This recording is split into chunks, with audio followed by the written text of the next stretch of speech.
Doctor صاحب، اس وقت جو آپ کا دور تھا اس میں ظاہر ہے بہت سے اخبارات جو تھے وہ بچوں کے ہفتہ روزہ 15 روزہ ایڈیشن جو ہے جی وہ شائع جی کرتے تھے. جی کچھ بچوں کے رسائل بھی ہوں گے جس طرح جی 15 روزہ ہدایت اور جی بہت سی میں باقاعدگی سے الحسنات نکلتا تھا انڈیا سے، رامپور سے، اور اس کے ساتھ ساتھ جو نونہال جو نکالتے تھے کراچی سے، شاید اس زمانے میں حکیم سعید نکالتے تھے جی. اور ایسے ہی چند اور بچوں کا تھا، ایک ساتھی تھا. اس نوعیت کے رسائل جو تھے ان کو میں باقاعدگی سے پڑھتا تھا. ٹھیک ہے. تو ڈاکٹر صاحب، آپ نے کب محسوس کیا کہ آپ کو لکھنے کا بھی شوق ہے اور آپ لکھ بھی سکتے ہیں، اور آپ کی یہ پہلی تحریر کب چھپی؟ جی پہلی تحریر سمجھیے آپ کہ میں غالباً چھٹی جماعت میں ہوں گا جب ہم نے اپنے اسکول کے اندر ایک وال پیپر نکالنا شروع کیا. یہ بڑے سائز کا جو ہوتا ہے آرٹ پیپر، اس پہ ہم کالم بنا کر کے تقسیم کر لیتے تھے کہ اس میں کون مضمون لکھے گا، کون کوئی نظم یا کوئی شعر لکھے گا، کون افسانہ لکھے گا. تو اس کا عنوان تھا مشعل راہ، اور ہم اس کے اندر پھر مضامین، بعض اوقات میں مضامین لکھتا تھا چونکہ مجھے بہت شوق تھا مزاحیہ ادب پڑھنے کا. تو اس کے نتیجے میں کچھ چیزیں ایسی جو مزاحیہ ہوں وہ میں نے لکھی. اور میرے ساتھ جو اور لوگ تھے، ظفر آفاق انصاری، وہ اور عارف شاعر تھے، یہ دونوں حضرات اس وال پیپر کے اندر مضامین وغیرہ میرے ساتھ لکھتے تھے اور یہ ہم اسکول میں لگاتے تھے. اسی دوران میں ہم نے پھر ایک پرچہ پیامی کے نام سے، جو ہم سائیکلو اسٹائل کرتے تھے اپنے ہاتھ سے. یہ مشین تو اب آپ کو کہیں ملے گی کسی عجائب گھر کے اندر، کیونکہ اب تو یہ دور نہیں ہے، لیکن اس میں ہوتا یہ تھا کہ ایک اسٹینسل ہوتا تھا جو ویکس پیپر کہلایا جا سکتا ہے. اس کو ایک ایسے قلم سے جس کے آگے گول اس کی جو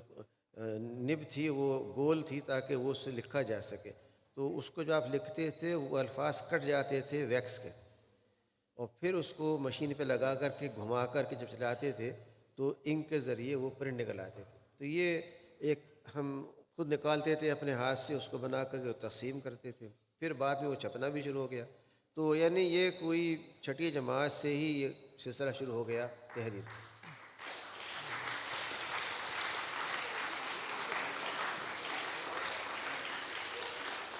پیارے بچوں، آپ میں سے بہت سے جو طلباء و طالبات ہیں یہ چھٹی، ساتویں، آٹھویں کے ہیں، تو یہ یقیناً آپ کے لیے بھی یہ انسپائریشن ہے کہ آپ بھی لکھ سکتے ہیں اگر آپ مطالعے کا شوق جو ہے وہ اپنے اندر پیدا کریں. ڈاکٹر صاحب، یہ بتائیں، جب آپ کو موقع ملا بین الاقوامی اسلامی یونیورسٹی کے دعویٰ اکیڈمی کی، آپ ڈائریکٹر جنرل بنے، تو یہ کیسے آپ کے دماغ میں آیا یہ آئیڈیا کہ یہ بچے جو ہیں یہ ہمارا مستقبل ہیں، یہ اس قوم کی امانت ہیں، یہ ہمارا کل ہیں،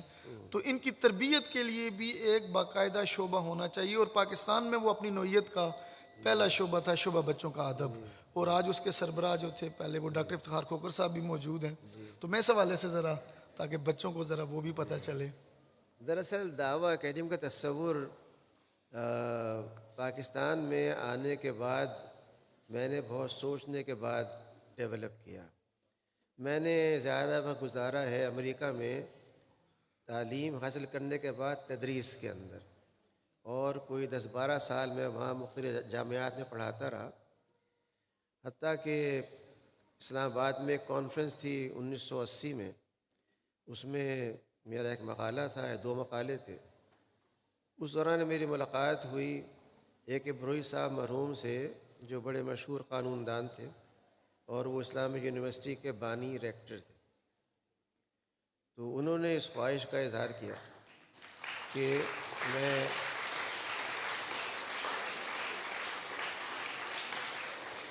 پاکستان آ جاؤں اور یہاں آ کر کے اس یونیورسٹی کے اندر جو کچھ میں کر سکتا ہوں وہ کام کروں. ان کی خواہش پر میں امریکہ سے منتقل ہو کر کے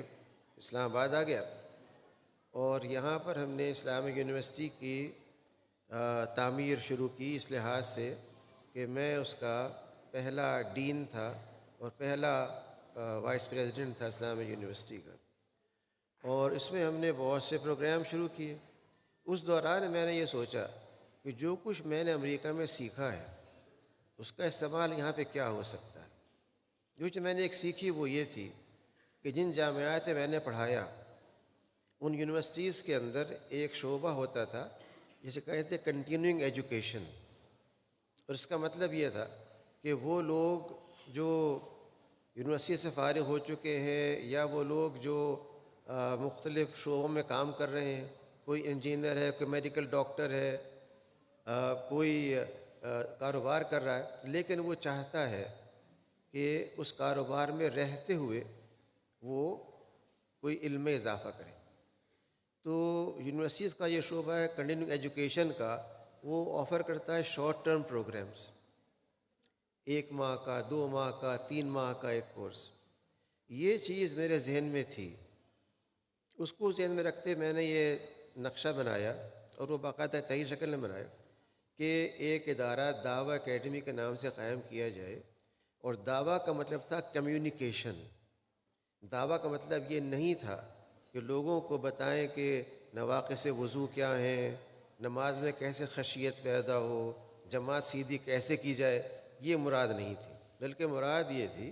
کہ اسلام کے وہ پہلو جو زندگی سے متعلق ہیں انہیں کس طرح سے مختلف شعبوں کے افراد تک پہنچایا جائے، وہ ادیب ہوں، انجینئر ہوں، ڈاکٹر ہوں، طلباء ہوں، معلمین ہوں، معلمات ہوں۔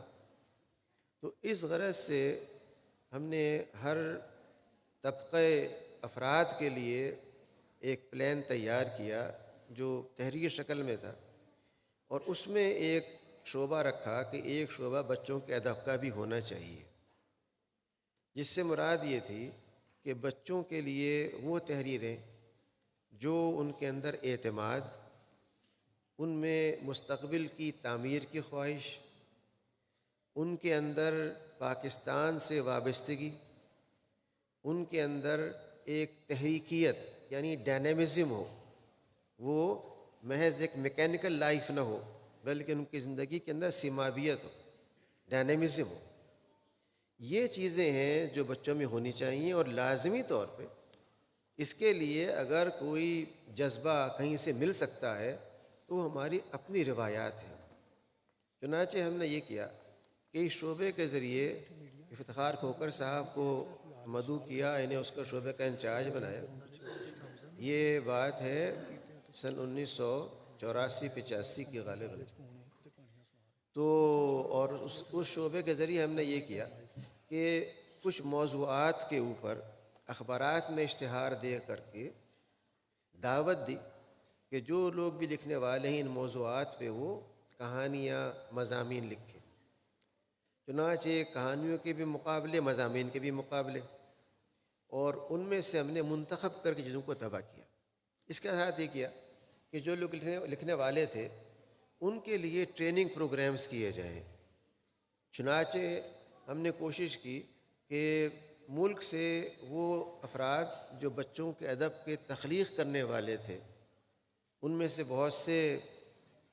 میرے ذاتی طور پہ ان سے مراسم تھے، مثلاً ابو الخیر کشفی صاحب مرحوم، میں نے انہوں نے ایک ساتھ پڑھایا تھا کراچی یونیورسٹی میں، ہم ایک دوسرے کو جانتے تھے۔ برکاتی صاحب، حکیم سعید صاحب اور بہت سے حضرات، ان کو ہم نے دعوت دی کہ وہ یہاں آ کر کے جو بچوں کے لکھنے والے تھے ان کو بتائیں کہ کس طرح لکھا جائے، نہ صرف یہ بتائیں بلکہ ان سے وہ مشق کروائیں۔ چنانچہ ہم نے جو پروگرامز کیے وہ خطابات نہیں تھے بلکہ وہ ایکشن اورینٹڈ تھے، اور اس کے نتیجے میں جو لوگ بھی آئے انہوں نے جو وہاں بیٹھ کے کوشش کی تو وہ جب واپس گئے تو ایک مختلف فرد بن کے واپس گئے۔ یہی شکل میں نے اختیار کی تھی ٹریننگ پروگرامز کے اندر، وہ لیڈرشپ کے لیے ہوں یا وہ اساتذہ کے لیے ہوں،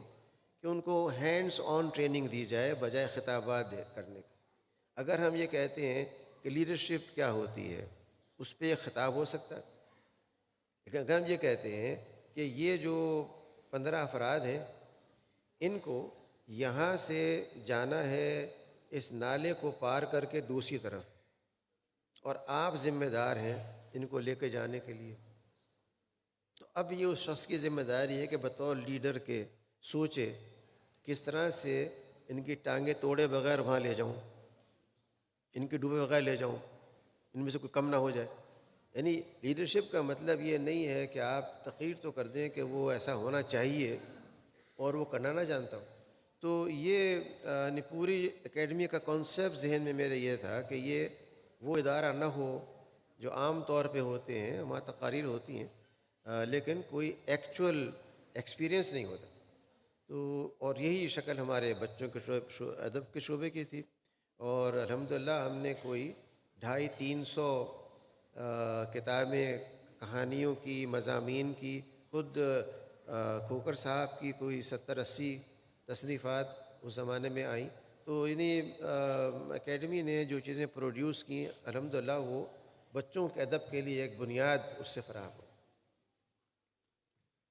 اچھا ڈاکٹر صاحب، یہ بتائیے، یہ جو پاکستان بھر سے نوجوان اہل قلم یہاں آج موجود ہیں، 3 دن یہاں رہیں گے، ان کے لیے کوئی پیغام آپ دینا چاہیں تو آپ انہیں کیا پیغام جی، دینا ان چاہیں؟ کے لیے پیغام جو میں نے شروع میں آپ سے 3 الفاظ کا ذکر کیا تھا، دراصل ہم لوگوں کو انڈر ایسٹیمیٹ کرتے ہیں یا نظر انداز کرتے ہیں۔ بانی پاکستان نے 3 الفاظ جو استعمال کیے تھے وہ رینڈم نہیں تھے، بلکہ بہت سوچ سمجھ کے استعمال کیے تھے، اور جس ترتیب سے استعمال کیے تھے اس کو بھی لوگوں نے بگاڑنا چاہا۔ ان کی ترتیب یہ تھی کہ آپ کے لیے 3 اصول ہیں ایسے جنہیں آپ اختیار کریں گے تو کامیاب ہوں گے۔ اس میں سے پہلا ہے ایمان۔ ایمان کا مطلب محض یہ نہیں ہے کہ آپ زبان سے یہ کہہ دیں ہم اللہ کو مانتے ہیں، رسول کو مانتے ہیں، اور ہر وہ کام کریں جو رسول کی مرضی کے خلاف ہو، بلکہ ایمان کا مطلب یہ ہے کہ جس کو آپ مانتے ہیں، سچا سمجھتے ہیں، اس کے لیے آپ جان دینے کو تیار ہیں، جو کچھ اس کو پسند ہے وہ کیا جائے۔ دوسری بات جو قائد نے کہی وہ یہ کہ آپ کے اندر جب تک اتحاد نہیں ہوگا، اتحاد کا مطلب یہ ہے کہ جب تک آپ پاکستانی نہیں بنیں گے اور آپ سندھی، بلوچی، پٹھان، پشتون، افغان، جو بھی اپنا آپ کہلاتے ہوں، جب تک آپ وہ رہیں گے اس وقت تک آپ کچھ نہیں کر سکتے۔ تو آپ لوگوں کے لیے جو سب سے اہم چیز ہے وہ یہ کہ ایمان کے ساتھ آپ کو جو اگلی چیز اختیار کرنی ہے وہ یہ کہ آپ میں یہ احساس نہ ہو کہ آپ کی علاقائی پہچان کیا ہے۔ آپ کی پہچان ہونی چاہیے ملکی پہچان، قومی پہچان، اور وہ قومی پہچان یہ ہے کہ آپ سب کے سب پاکستانی ہیں، کیونکہ پاکستان کا مطلب یہ ہے کہ وہ لوگ جو اللہ اور اس کے رسول کے ماننے والے ہیں، جو اس کی لیے قربانی کرنے کو تیار ہیں۔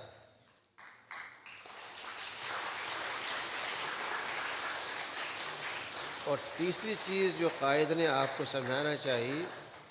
وہ یہ ہے کہ آپ کے اندر تنظیم ہو، اور تنظیم کا مطلب یہ ہے کہ آپ کے جو اوقات کار ہیں، جو کام کرنے کے طریقے ہیں،